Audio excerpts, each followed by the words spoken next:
Bismillahirrahmanirrahim. In this video, we talk about FSC Second Year Biology, Chapter 15, Homeostasis Cards, Lecture number 9, Excretion in Cockroach.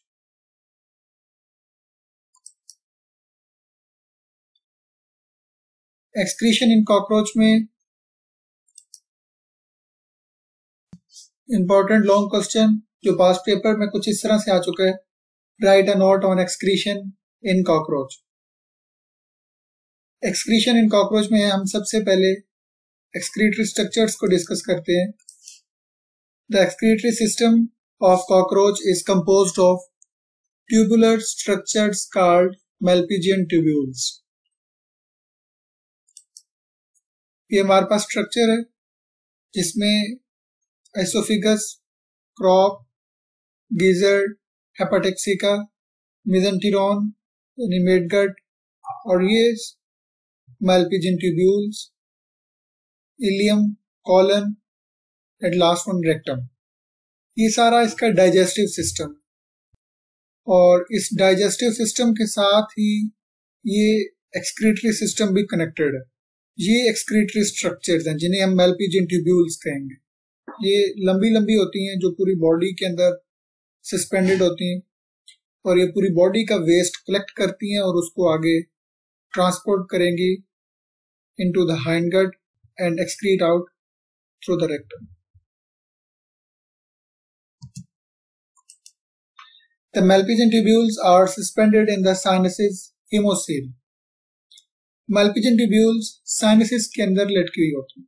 Sinuses ये वो space है जिसमें blood openly move करता है. Sinuses is in a place where blood openly moves. ये place sinuses कहलाएगी जिसके अंदर ये स्ट्रक्चर्स पड़े हुए हैं और Malpighian tubules भी इसी के अंदर सस्पेंडेड होती हैं और यहाँ से ये वेस्ट मटेरियल को कलेक्ट करेंगी. The sinuses contain hemolymph means blood. Sinus के अंदर ब्लड होता है और ये बात ज़हन नशीन कर लें कि कॉकरोच का ब्लड नहीं होता. मिसाल के तौर पर हमारा ब्लड रेड इन कलर होता है लेकिन कॉकरोच का ब्लड रेड नहीं होता क्योंकि इसके अंदर आयरन नहीं होता और रेस्पिरेटरी पिगमेंट एब्सेंट होने की वजह से इसका ब्लड रेड नहीं होता. इसको बॉडी फ्लूइड्स कहा जाता है. तो जो ये साइनसिस है यानी स्पेस है इसके अंदर एक बॉडी फ्लूइड्स पड़ा हुआ है जिसके अंदर ये Malpighian tubules मौजूद होते हैं और इनका जो ब्लड सर्कुलेटरी सिस्टम है ये ओपन होता है. मींस इनके अंदर कोई वेजल्स, आर्टरीज, कैपिलरीज मौजूद नहीं होते. इनका ब्लड ओपनली एब्डोमेन में, कैविटी में, साइनसिस में मूव कर रहा होता है. Body fluids works as a blood. The Malpighian tubules open in the digestive system. Means ये Malpighian tubules हैं जो वेस्ट को कलेक्ट करने के बाद ओपन होती हैं इस डाइजेस्टिव सिस्टम के अंदर. मींस एक्सक्रीटरी सिस्टम की अपनी कोई स्पेसिफिक ओपनिंग नहीं है जिसके थ्रू ये वेस्ट मटेरियल को एक्सक्रीट आउट करे. इसका काम सिर्फ इतना है कि इसने बॉडी से वेस्ट कलेक्ट करना है और आगे ट्रांसपोर्ट कर देना है डाइजेस्टिव सिस्टम को. अब आगे डाइजेस्टिव सिस्टम की रिस्पॉन्सिबिलिटी होगी कि वो उस फेसेस और यूरिन को एक्सक्रीट आउट करे. इसीलिए कहा जाता है कि Malpighian tubules open in the digestive system. The insects are the only animals in the animal kingdom in which excretory structures are associated with digestive system. Animal kingdom में ये only ऐसे individuals हैं जिनका एक्सक्रीटरी सिस्टम एसोसिएटेड होता है with the digestive system. हम even के human beings में देखें तो उनमें एक्सक्रीटरी सिस्टम और डाइजेस्टिव सिस्टम दोनों अलग अलग होते हैं. मींस एक्सक्रीशन में यूरिन को एक्सक्रीट करने के लिए अलग से ओपनिंग और डाइजेस्टिव सिस्टम में फेसिस को डिस्चार्ज करने के लिए, एक्सक्रीट करने के लिए अलग से ओपनिंग होती है. लेकिन इनके अंदर सिंगल ओपनिंग है जहां से यूरिन और फेसिस दोनों एक ही ओपनिंग से डिस्चार्ज आउट होंगे. ये हमारे पास एक और स्ट्रक्चर है जिसमें ये एसोफिगस, क्रॉप, गिजर्ड, हेपाटेक्सिका और ये हमारे स्पेसिफिक स्ट्रक्चर्स Malpighian tubules हैं जो सस्पेंडेड है इन द साइनसेस. ये इसके सराउंडिंग में जो स्पेस है ये साइनसेस है जिसके अंदर हीमोलिम्फ है, और इस हीमोलिम्फ के अंदर salts, water, uric acid, waste substances होते हैं जिनको इन मालपिजियन ट्यूब्यूल्स ने यहाँ से एब्जॉर्ब करना है और आगे ट्रांसपोर्ट करना है इनटू द हाइंडगट, और फिर यहाँ से रेक्टम के थ्रू डिस्चार्ज आउट होता है, रेक्टम के थ्रू एक्सक्रीट आउट कर दिए जाते हैं। नेक्स्ट है, ये वो स्ट्रक्चर्स है जिनको हम स्टडी कर रहे हैं। ये हमारे पास कॉकरोच का अगेन फोरगट, और ये दरमियान में मिड गट, और लास्ट पार्ट है हाइंड गट। अगर हम मिड गट को हाईलाइट करें तो इनमें आपको मालपिजियन ट्यूब्यूल्स दिखाई गई हैं, जिनको आप इसमें देख सकते हैं। ये मिड गट है, यहाँ पे इनका साइज अभी छोटा दिखाया गया है, रियल में ये बहुत लंबी होती हैं और पूरी बॉडी में फैली हुई होती है।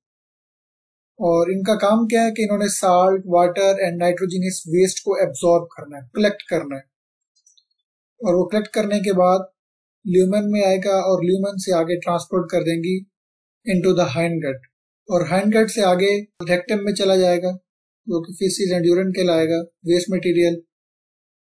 और यहाँ पे रीएब्जॉर्प्शन भी होती है of H2O ions and valuable organic molecules. Means जो भी मटेरियल्स यहाँ से कलेक्ट हुआ है वो सारा का सारा वेस्ट नहीं होता, उनमें कुछ valuable salts and water content को रीएब्जॉर्ब कर लिया जाता है थ्रू रेक्टम। रीएब्जॉर्ब करने के बाद उसको दोबारा बॉडी फ्लूइड्स में डाल दिया जाता है।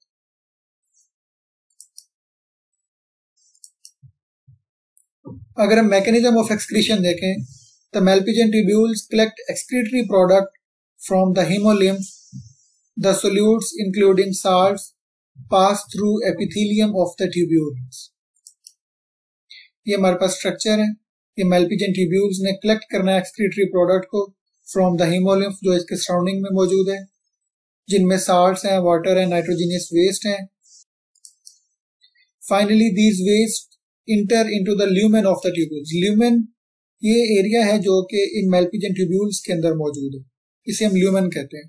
जो भी वेस्ट मटेरियल है वो एपिथेलियम से एब्जॉर्ब होके इस ल्यूमेन में आ जाएगा। Then the fluid of the tubules is transported into the hindgut and then enters into the rectum. Waste material मालपिजियन के ल्यूमेन से होता हुआ हाइंडगट में आएगा और फिर आगे रेक्टम में चला जाएगा। Rectum reabsorbs most of the salts and water. Rectum finally excretes out the nitrogenous waste in the form of uric acid.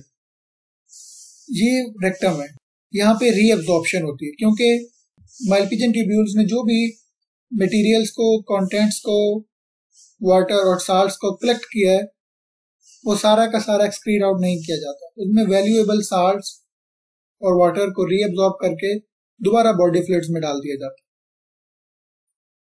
जो एक्सेस मटेरियल होगा उसको बॉडी से एक्सक्रीट आउट कर दिया जाता है through anus in the form of uric acid.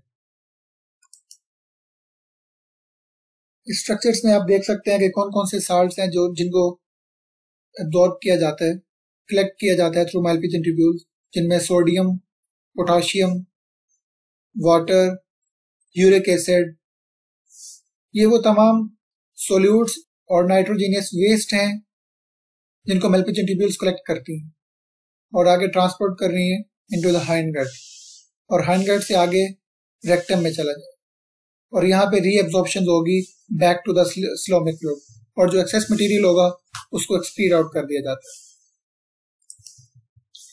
The adaptation of secretion urea is very important for insects.